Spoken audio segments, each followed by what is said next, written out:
Hello everybody, আশা করি সকলে ভালো আছেন।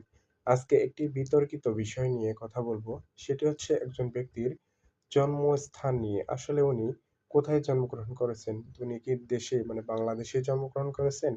নাকি বাংলাদেশের বাইরে জন্মগ্রহণ করেছেন?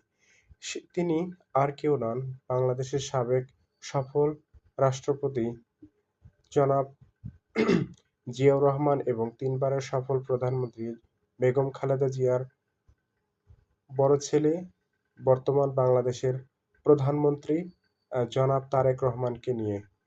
একটি পক্ষ বলছে যে ওনার জন্ম বাংলাদেশের নয়, ওনার জন্ম পাকিস্তানে। কিন্তু আ ওনার জন্ম, হ্যাঁ, এটা যদি ওনার জন্ম হয়েছে ২০ নভেম্বর ১৯৬৫, কিন্তু এবারের নির্বাচনী হলফনামায় উনি এনার জন্ম তারিখ দিয়েছে যে ২০ নভেম্বর ১৯৬৮। মানে জন্মের সালটা নিয়ে একটু পার্থক্য রয়েছে। কিন্তু ওনার জন্মস্থান কোথায়? এটি নিয়ে আসলে সমস্যা। ওনার জন্ম তৎকালীন পূর্ব পাকিস্তানের ঢাকায়। মানে ওনার জন্ম সোজা কথায় বলা যায় পাকিস্তান। কারণ ১৯৭১ সালের আগে বাংলাদেশের জন্ম হয়নি। তো এটা স্বাভাবিকভাবেই ওনার জন্ম পাকিস্তানে।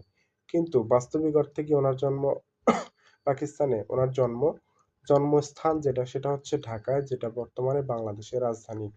তো ওনার জন্মস্থান, জন্মর তারিখ বা সালের পরিবর্তন থাকলেও ওনার জন্মস্থানের কিন্তু কোনো পরিবর্তন নেই, বা ওনার জন্ম যে বাংলাদেশের মাটিতেই হয়েছে, যেটি সাবেক বা পূর্ববর্তী আ পূর্ব পাকিস্তান ছিল, এবং বর্তমান বাংলাদেশ এবং বাংলাদেশের রাজধানী।